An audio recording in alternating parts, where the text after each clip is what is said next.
Daniel Gros is Director of the Institute for European Policymaking at Bocconi University. Thank you very much for joining us. So what is behind this latest jump in inflation, do you think, after 6 months of consecutive falls?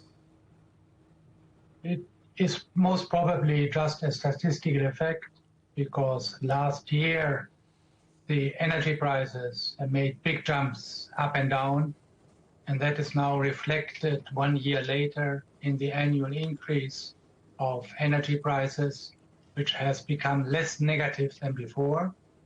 And that's why the headline inflation rate, which incorporates energy prices, has gone up a little bit. But the underlying inflation that we can calculate taking out energy and food, that is still going down at more or less the same pace as before. So that underlying core inflation going down, that will be music to the ears of many people in the region who are looking at these inflation figures and worrying about their mortgage rates and inflation and interest rates. When do you see the European Central Bank beginning to cut interest rates?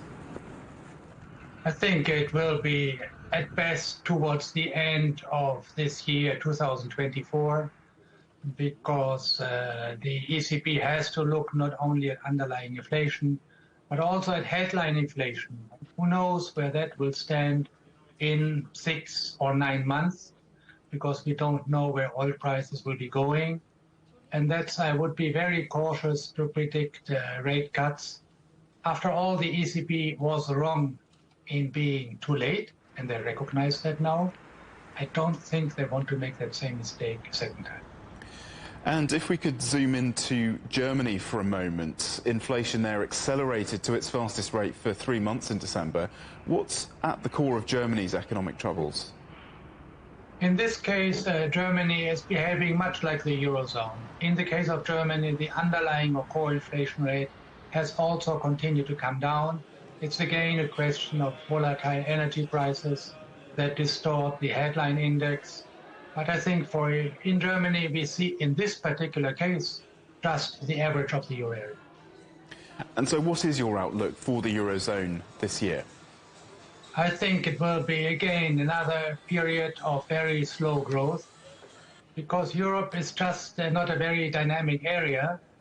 And all we can expect basically is it revert to the trend which we already saw before the COVID crisis 3 or 4 years ago, meaning an area which grows perhaps 1 to 2% per annum, but at very low inflation rates. And we're going back to that, let me say, pre-war normal.